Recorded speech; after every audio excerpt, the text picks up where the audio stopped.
Good afternoon and welcome to everyone joining us today on our live webinar on secure cloud application delivery, mitigating risks and accelerating delivery cadence with DevSecOps. My name is Donela Pilipovic and I'm a senior account executive here at Authority Partners. I'm thrilled to be your moderator for today's exclusive event. We've had an overwhelming response to this topic and we are excited to have so many participants connected today. But before we begin, I would like to go over a few housekeeping items. Firstly, we'll set aside 15 minutes at the end of the webinar for Q&A. So please submit your questions at any time by typing them into the question window at the bottom right side of your screen. We'll do our best to answer as many questions as possible before we wrap up. But if we run out of the time, we will follow up via email.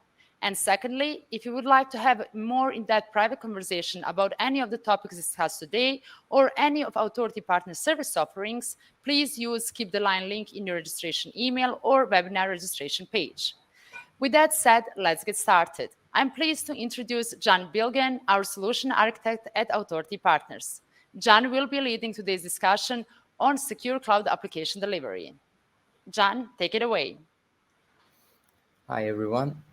Hope you guys are having a nice day. Today, in basic terms, we'll be talking about the importance of security in software development lifecycle. We will analyze modern delivery pipelines, identify risks involved, and learn about how to foster the DevOps security mindset. But before we start digging deeper, there's a quick poll to see. Just to see what are the expectations today. So if you can just answer questions, we will be analyzing the results later. So meanwhile, as we can all accept, the software development scenery is quite different from what it used to be like 10, 15 years ago. The delivery pipelines back in the day had more specialized people like system engineers, deployment and configuration engineers, InfoSec, database administrators, and so on. And these stakeholders were essentially responsible for a very specific task in a, let's say, not so frantic delivery pipeline and infrastructure. I mean, I cannot talk about the time where software was delivered by mail on floppies or disks, but at least in my time, we had on-prem setup with a secure drop location and the relevant stakeholder used to pick it up and deploy it to the target environment. And also talking about the on-prem infrastructures, they used to be much more long-lasting. Everybody involved in the delivery process knew exactly what server was for what. We do testing on Snot Dev 01, we deliver to Jupyter for staging, we restart Europa after production service deployment. I'm just giving examples from the past, basically. But nowadays, the complete responsibility of the delivery is converging on the development team. And by development team, of course, I mean the engineering team. Since we are talking about Scrum teams and etc., it's the whole engineering team. In the sense, the development team prepares the builds, deployment pipelines, they create infrastructure configuration, database migrations, and run automated tests on target environments. And all these target environments are also more ephemeral. In the sense today, we don't really care which app service instance the app is running on the cloud. We just know what are the performance parameters we need for the app to run properly, and we create or update the instance in every deployment. In other words, we destroy and recreate these resources like cattle without really giving a second thought. By the way, let's see our poll results just to see what are the expectations today.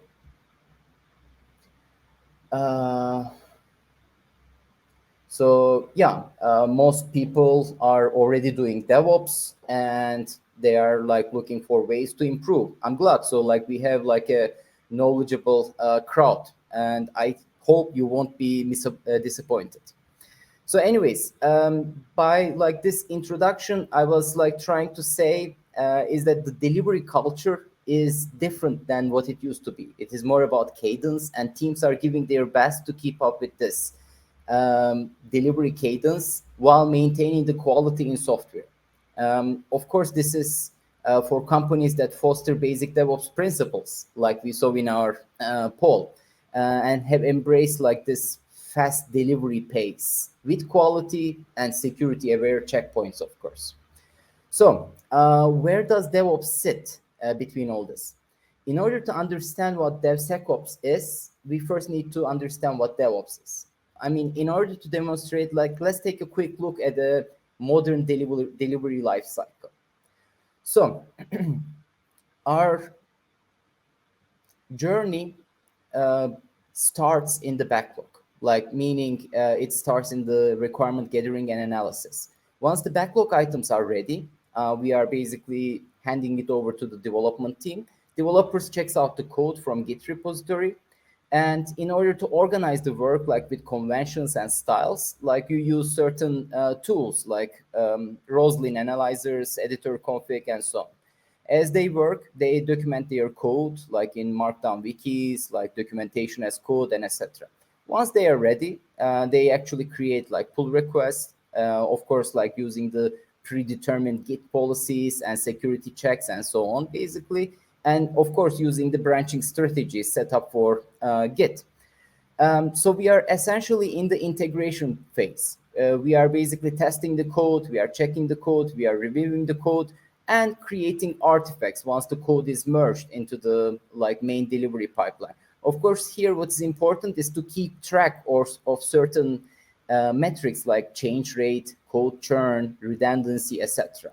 So once the code is integrated, we get these artifacts that we will be using to deliver our code to the target environments. And these artifacts can be like SSRS reports, NuGet, like from ARM files to Terraform files, from Docker images to web deploy packages, anything that you can think of to actually deploy the application, basically. While we are delivering the application, of course, like infrastructure as code and configuration as code should be like the main principles used, especially for the cloud applications, like cloud optimized or cloud native applications. Even the database is delivered as artifacts, like in a modern DevOps pipeline. So once the application is delivered to environments, and by environment, I'm referring to like a group of cloud resources. Essentially, it doesn't necessarily need to be a specific like machine as we used to know, basically. Once the code is tested here, like for performance, for functional reliability, maintainability, and so on, we are ready to deploy it to the production environment. Of course, some of us separate deployments from releases, so we use actually feature flags, and finally the application goes to the production. But are we done yet? No, we are not done yet, basically. Shifting right, essentially after the application goes to production, we need to monitor the application. App insights, like, you know, certain log tools, using, I don't know, log analytics workspace. Of course, like the similar ones on AWS, we continuously collect diagnostic and user telemetry data, basically. Of course, performance monitoring and etc. as well. So once we notice something like in the application, it doesn't need to be that we notice something, but we notice some trends and etc. We actually use the feedback loop, like, you know, using the user tickets, telemetry, and etc. We create backlog items, continuously improving our application.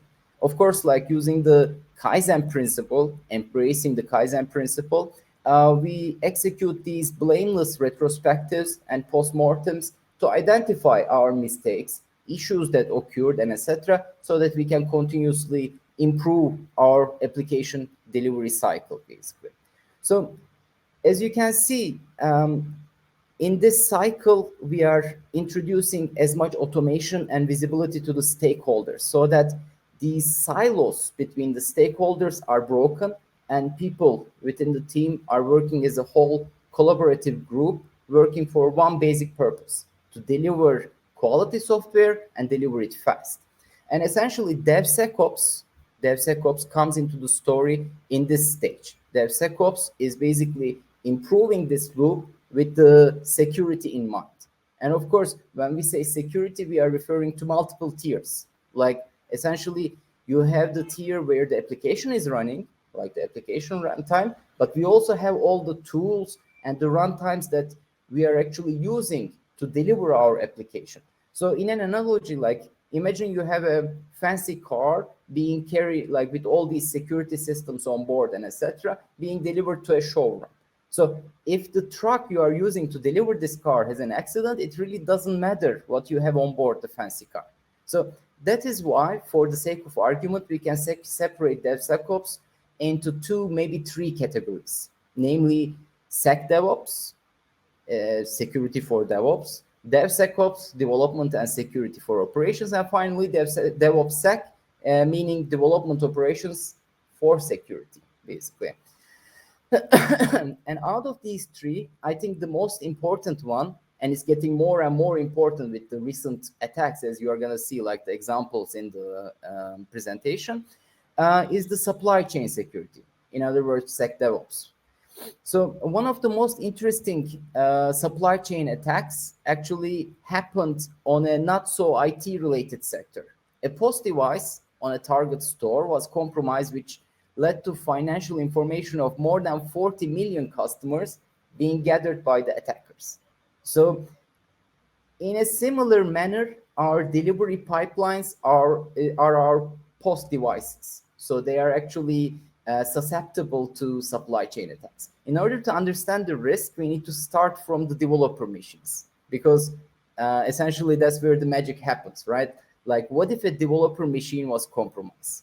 What happens? So we are still in the development phase. A compromised user can allow the attacker to push code to the code repository, compromising the repository.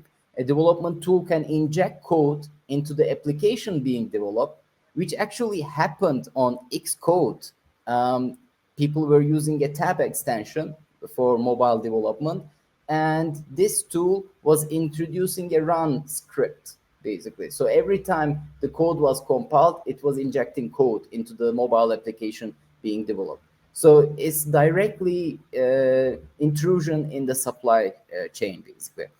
What else? A compromised machine could have direct access to runtime environment, and even the attackers can gain access to the secrets for these environments that will lead to another even bigger supply chain effect. So basically, you have a lot of risks and you have to protect the developer machines. How is it done? Well, basically in the past, enterprises used to use these VMs. When a developer is being onboarded, he's assigned the VM, and the developer connects to this VM through secure tools like Citrix. He or she has his own workspace, and everything is fine. But is it really?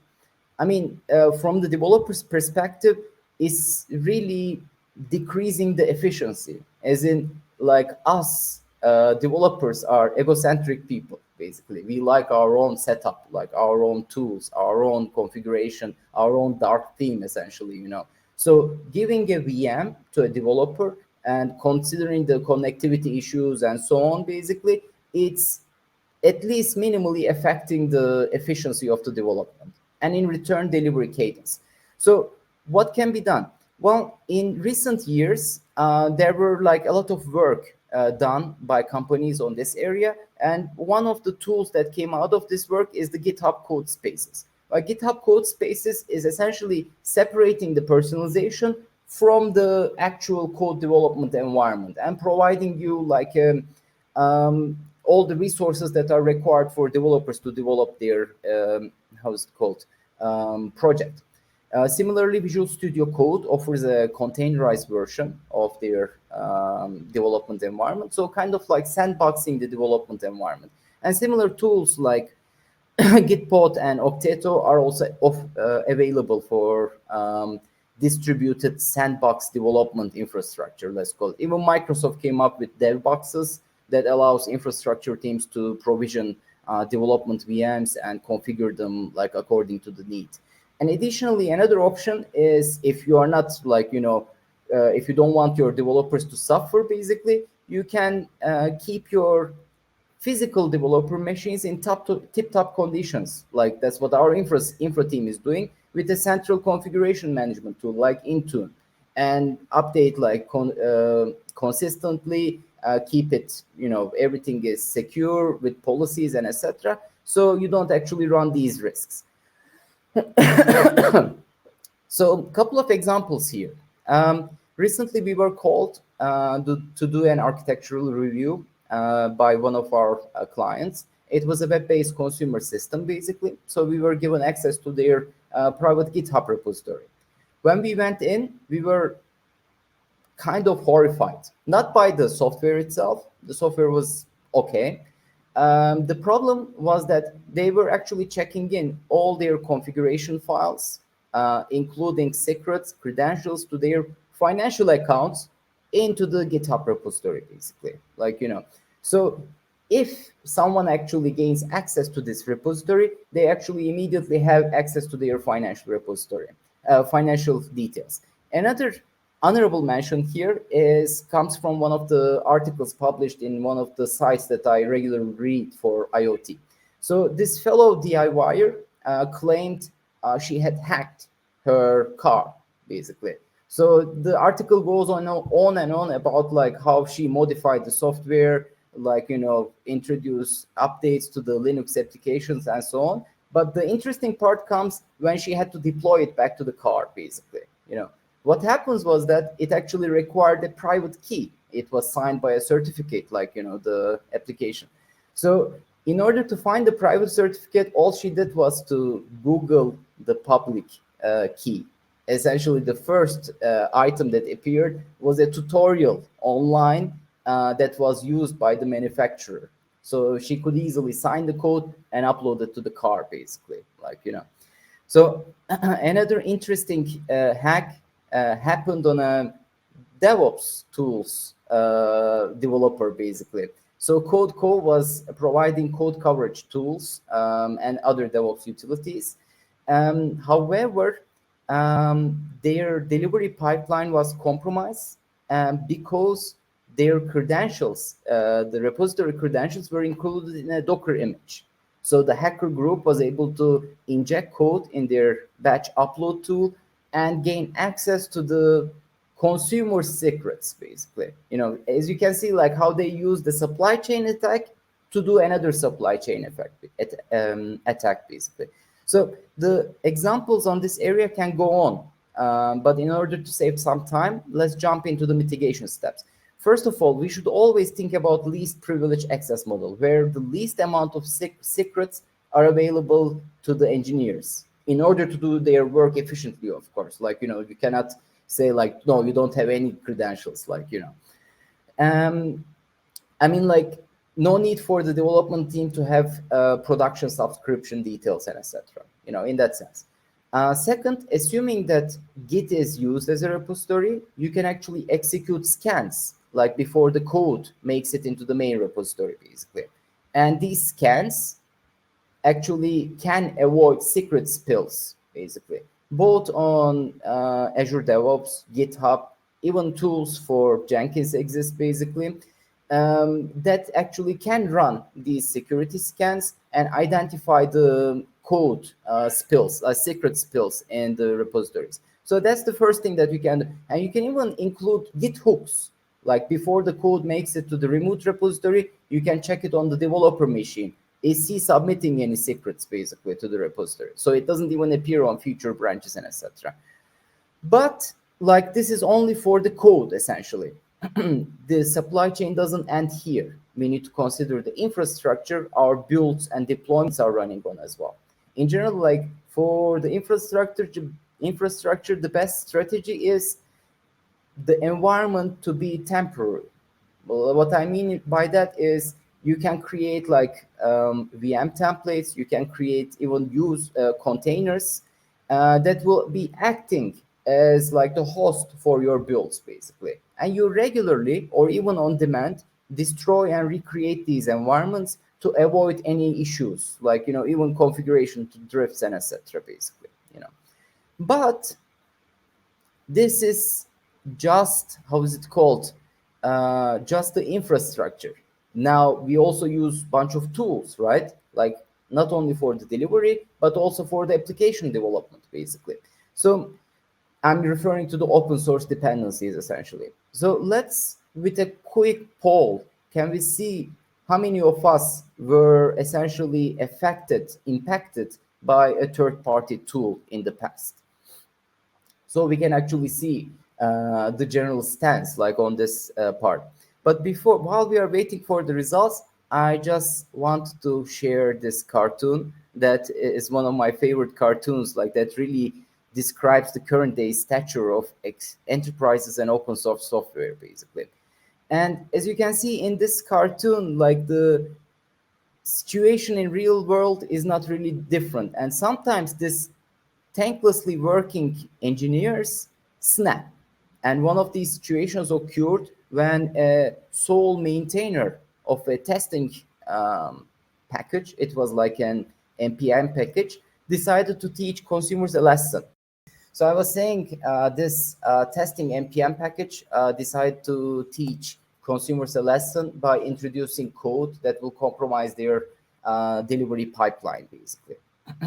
So these things do happen, and like the malware in open source do exist. It's not only malware, it's also protestware, like like in similar example, or even like vulnerable open source packages like we saw in the log4net uh, case, basically log4j and log4net. Like the package actually had a 0-day vulnerability, but and they actually updated and fixed the module. But the problem is how many of the consumers were able to get this on time to actually repair their projects, basically.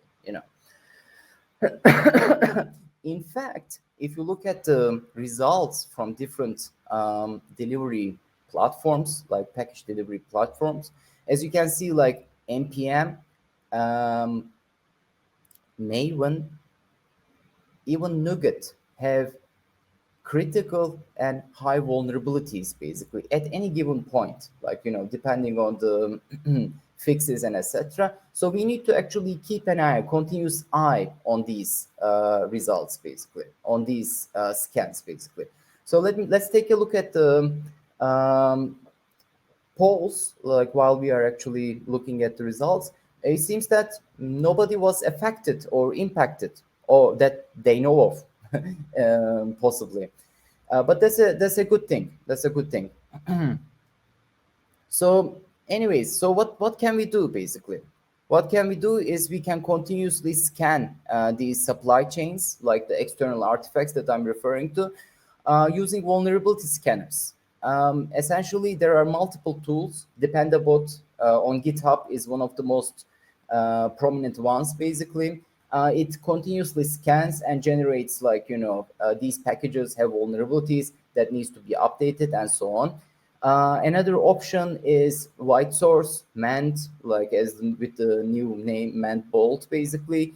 It not only scans but also generates SBOM, like software bill of materials, essentially. So you have the packages, you have the dependencies, and you have their usage licenses, basically. So you can actually keep up with the compliance setup, like in your delivery pipelines, basically. So, and dependency pinning is also like an option, but it slows down the delivery a bit. Like as in, you cannot use dependencies like packages other than this package version. If you want to move forward, we will need to check the new version, approve it, and then you can actually update your package, basically. So it would actually slow down the delivery pace. But anyways, like as you can see, we are slowly getting into the DevSecOps area because we are talking about the application dependencies and etc. basically. In order to understand DevSecOps, like as in security for your application, we need to start at the beginning in the analysis phase. Well, basically, there is a well-accepted ritual in software development circles that is called threat modeling. So it can be seen as like a thought experiment. With the help of proper tooling, you create a map of your application and try to identify structural vulnerabilities of your application. Identify them, mitigate them, and validate the risks, basically. So the attack surface definition includes a holistic view of the planned application with all the resources, like they are communicating with each other, like through user interface, like through TCP calls, through HTTP calls, whatever, like whatever module you have, is put it on the paper, basically, you know. Then you identify your trust boundaries, like you identify your DMZ, internal network, and so on, and then define how they do it, how do they communicate with each other, like these modules. Once your map is ready, your attack surface defined, you actually go through stride methodology to create attack vectors. Yeah, okay, the intruder can do this, the attacker can do this, basically using, like, you know, different possible, how's it called, attack methods within the stride. Like, it's actually um, short for spoofing, tampering, repudiation, information disclosure, denial of service, and elevation of privilege, basically. You know, so you actually execute these attack vectors and see if your application is vulnerable. Of course, Microsoft Threat Modeler comes really handy, especially with these extensions for Azure and etc. It immediately generates your list of risks that you might want to go over, basically, and see. But as I said, this is almost like a analysis part of the development, basically. It's not like an automated setup. I'm sure there are automated tools as well. But moving on, like, most of the DevSecOps setup should be automated to increase the cadence, right? And testing is, like, you know, is the main thing here, like automated testing. So before we move on, let's take a look again, like, you know, if you can just go to the polls, see where we are at as a crowd, where we are at with the testing tools in your pipelines, in your delivery, like in your automation, basically setup, basically. So while the poll is going on, let's move forward on our cycle and let's move to PRs. Basically, in PRs, we are talking about code quality, and there are really nice tools that can actually generate code quality details for your project, for your code, like before the code is even running, basically. And one of these tools is Sonar Cube, Sonar Cloud, and it's how is it called? I can say, like, it's a developer's favorite because it not only analyzes the code but also checks for security vulnerabilities, like using the OWASP, SANS, CWE rules and policies, the vulnerability descriptions essentially, and identifies hotspots. And these hotspots are to be, you know, validated, mitigated, and so on, basically. And these executing these scans before even the code makes it into the main branch, before the artifacts created, really gives you the power, basically. You are really shifting left right now. To take it one step forward, you can even, like, use SonarLint for the developers to execute the scans on their local machines. Of course, like, Sonar is not the only tool, basically. GitHub offers CodeQual, for example. It's part of the whole advanced security for GitHub suite, basically. And similar to Sonar, it statically scans your application and identifies vulnerabilities. And when we are talking about static analysis, in other words, SAST, Veracode is, like, you know, kind of like the market leader, and it really has a name. It's a bit on the pricey side, but if you are dealing with risky applications, it would be a really wise option to use Veracode, basically. It has integration plugins for most DevOps orchestration platforms. So it's really worth it for high-risk applications, basically. So, okay, so these are the vulnerabilities for the application, like running application, or the code that you write for the application. What about the structural and infrastructure vulnerabilities that we defined in threat modeling sessions? So while talking about the infrastructure, one of the most interesting, again, like attacks happened on SolarWinds. This was 2-3 years ago, basically. And I would like to mention it because here the hacker introduced malicious code directly to Orion software of SolarWinds, which was a network monitoring software, basically. And once they actually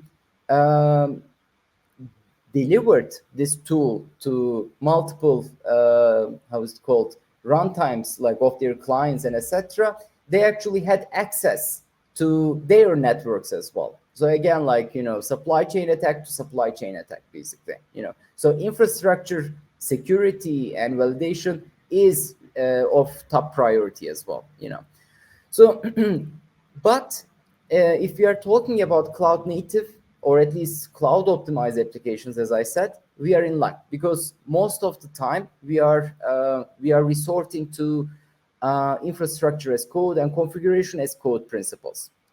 We have our infrastructure as declarative desired state, or at least procedural plan to get there, basically, and basically that leads to the final state being deterministic, and you can't actually take this deterministic state and run scans on it because you know how your infrastructure is going to look like, basically. And Azure policies and an Azure Defender does a great job, doing this, basically, So you can actually execute it in two ways. One is once the infrastructure is deployed, you can actually run analysis and see how many of your resources fit certain policies, basically. And these policies make up actually regulatory compliance, such as Microsoft Cloud Security Benchmark. So you can actually say we are 100% complied with Microsoft Cloud Security benchmark, basically. Not only that, you can actually run these policies or rules with the Azure ARM kit toolkit and during the pipeline, while we are actually building or testing the application, basically. Okay, and interesting part about the Defender is that it provides a multi-cloud solution. So it's not only for Azure. You can actually introduce your Google or AWS account there and keep track of the vulnerabilities there, basically. Another option is to use Kix. Kix is a multi-platform solution. Again, you can analyze containers, AWS infrastructure, how is it called? ARM, Azure, Google, and so on, basically. And you can actually introduce OPA rules, basically, policy as code rules that will be executed within the tool. And as I said, container security is another option, like for the cloud native application, especially. But if you are actually using Azure Container Registry, you are already secure because your container images are scanned. Not only your images, but your image hierarchy is scanned by Microsoft Defender, again, like for any vulnerabilities. But there are other open source tools that you can actually use to, like Aqua 3V, basically, to analyze your container images. So far, we are dealing with dynamic testing, right? So far, we are actually just analyzing the application statically. How about dynamic testing? Like, essentially, meanwhile, let me just take a look at the poll results so we can actually get some insights.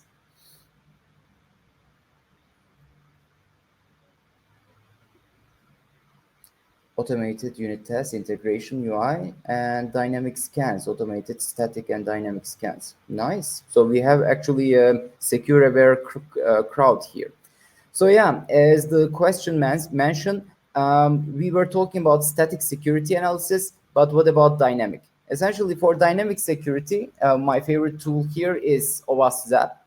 It basically introduces a man-in-the-middle attack. How you do it is basically, if you are dealing with a web application, you introduce the Zap proxy as a man-in-the-middle and start passively scanning every call that is going through your application to the target server. Combine it with your UI automation suite, like, automated tests and etc. You can actually execute like a complete scan of your application. Given it's not a black box scan, but a white box scan.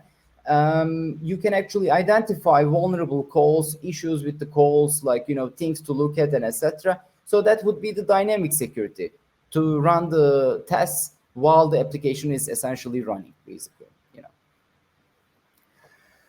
So moving on, and this was the how to say, so far we didn't deploy the application to production, but let's say we are satisfied and now we are ready to go ahead with the deployment. So once the application is deployed, our job, just like in the DevOps cycle, is not finished. We are, in DevOps terms, shifting right. Like, what do we do after the application is deployed or released to the production? Now, basically, in the previous steps, we were collecting a bunch of telemetry, like diagnostic data, user telemetry, and so on. So we kind of gather like how the application is used, basically. So we can actually push this telemetry to a threat intelligence solution, like even Microsoft Defender can provide these details, basically, to identify out of the ordinary incidents, like what can be pointed as a problem in the whole flow of the run of the application, basically. So once these threats are identified, let me just zoom in over here. As you can see, like this from our some internal applications, login from an unusual location, vulnerability scanner detected, access from an unusual location, another vulnerability scan detected, login by a principal user. So all of these are actually gathered from the user telemetry and converted into threat descriptions, basically. So once you actually get this data, like imagine like a bigger setup where actually we are using Kubernetes or something, basically, you can collect data from Azure Monitor, container insights, app insights, and etc. Pushing all this data to log analytics, you can actually analyze these threat levels and etc. And finally push it to security incident management system like Sentinel, basically. So once data is in the Sentinel, you are actually in the security ops area. Like you can generate your dashboards and continuously monitor the application. You can even create triggers for logic apps to push the data back to the backlog. Like, hey, we have a security threat, you need to fix this. And then the development team can actually analyze and start work on it, basically. So we are completing the DevOps cycle, basically. Even more, the data about security threats can be exchanged between organizations using the standardized formats like Taxi. And basically, Sentinel can do this. Like, you can actually integrate with other Taxi servers to collect common threat awareness database. So overall, like, let me just zoom out so we can actually see the whole cycle. So overall, I would like to say that security is a fundamental part of modern DevOps. Essentially, engineers need to be aware from analysis to development to delivery and even during the monitoring phase of the application that there are different tiers of security.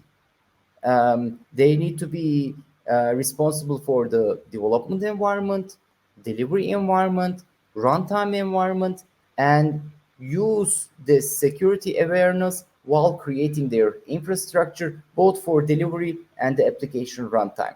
So we can say that the security of these delivery pipelines, in other words, supply chain, as well as the software modules themselves, is a first-class citizen of the application lifecycle. Well, of course, this doesn't happen. Like, you cannot just go in and set up everything like in your application and expect it to work, basically. It requires a cultural change, like a general awareness in your development and engineering team.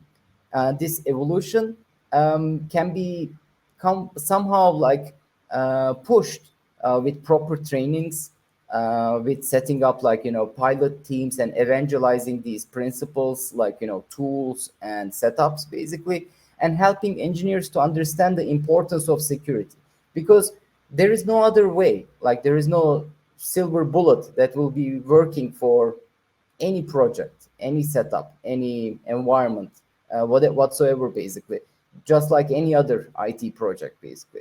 So it just needs to start and finish with the engineers, and within that loop, like that, we are delivering the quality application.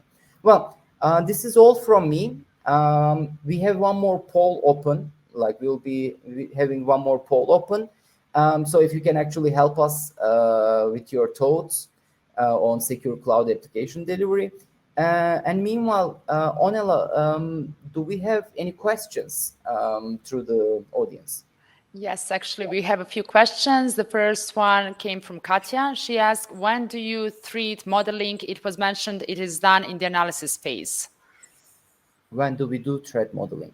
Well, I mean, threat modeling can be done in, like, depending on your delivery cycles and etc. in every release, for example. It's not like a one-time thing. Like, I'm designing an application, I will do threat modeling, so I'm ready. Like, that would be a waterfall approach, basically, and that would work. But in agile teams, agile setups, like, you are going in iterations. So with every feature, it would be better to do every release, to do a threat model and see how your model changed, how your attack surface changed. Are you vulnerable for more attack vectors and etc. Basically, Thank I hope you. it helps. Thank you, Can. We have the second question coming from Omar. What is your advice on automated UI testing frameworks?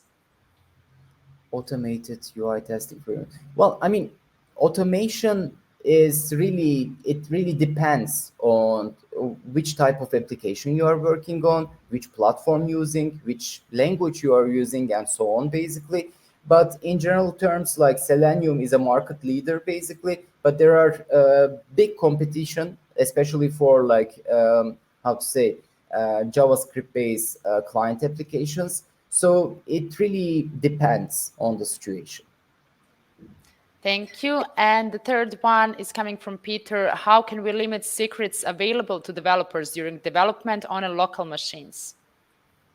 That's a nice question. So, well, basically, you cannot. I mean, in a way, as I said in the presentation, like, you need to give secrets and credentials just enough so that the developers can actually do their work efficiently in their local machines. So, in like a cloud distributed applications, you will have multiple resources. Like, you will be connecting to service bus, you will be connecting to, I don't know, some other app service like in the cloud and etc. So all the credentials that you require to connect these resources, you either give them, like for at least development infrastructure that will be destroyed until the next deployment, basically, or you can try to use some platform specific implementation like default credentials, for example, in Azure. So in your local environment, you are treated as part of the Active Directory as a user. So when you're running the code, your code have access to what you as a user have access to. You don't need credentials, basically. And when your application is running, you can use a managed identity to emulate like a user and set up the configuration, basically. Thank you, Jan. That would be all. We don't have any more questions in the pipeline. Just want to say thank you all for joining us today. Your participation has been greatly appreciated, and we hope to get connected to you soon. So thank you. Have a great day. Yeah. Thank you, everyone. Bye-bye.